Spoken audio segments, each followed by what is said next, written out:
Taste the Daily. Chennai Royapuram பகுதியில் புதிதாக கட்டப்பட்ட நகர்ப்புற வாழ்விட மேம்பாட்டு வாரிய அடுக்குமாடி குடியிருப்பில் வீடுகள் வழங்கக் கோரி பொதுமக்கள் போராட்டத்தில் ஈடுபட்டனர். வால்டாக் சாலை அருகே இருந்த குடிசை மாற்று வாரிய குடியிருப்புகள் இடிக்கப்பட்டு புதிதாக 11 அடுக்குகளை கொண்ட குடியிருப்பு கட்டப்பட்டது. இங்கு வசிக்க டோக்கன் விநியோகிக்கப்பட்டும் வீடுகள் வழங்கப்படாததால் ஆத்திரமடைந்த பயனாளிகள் அடுக்குமாடி குடியிருப்பு முன்பு போராட்டத்தில் ஈடுபட்டனர்.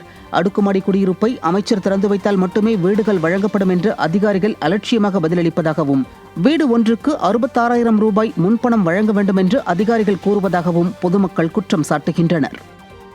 போன வருஷம் 7ஆம் மாசம் டோக்கன் கொடுக்கும்போது இன்னும் 1 மாசத்துல நாங்க கொடுத்துருவோம் அப்படின்னு சொல்லி சொன்னாங்க. ஆனா இது வரைக்கும் இந்த 7ஆம் மாசமே பிறந்துச்சு, எங்களுக்கு இந்த வீட்டை கொடுக்கல. இவங்க பேச்சை நம்பி நாங்க பசங்களெல்லாம் எங்கேயோ ஸ்கூல்லாம் இருக்கிறது மறுபடியும் நாங்க இங்க கிட்ட சேர்த்துட்டோம். எல்லாரும் டெய்லி கூலி வேலைக்கு போறவங்க சார். ஆனா யாராலே வாடகை கட்ட முடியல, வீட்டை காலி பண்ண சொல்றாங்க. ஆனா இன்னும் யாருமே எங்களுக்கு எந்த முடிவும் சொல்ல மாட்டாங்க.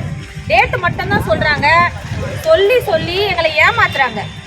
ஒரு மாசத்துக்கு 3 டேட்டு கொடுக்குறாங்க.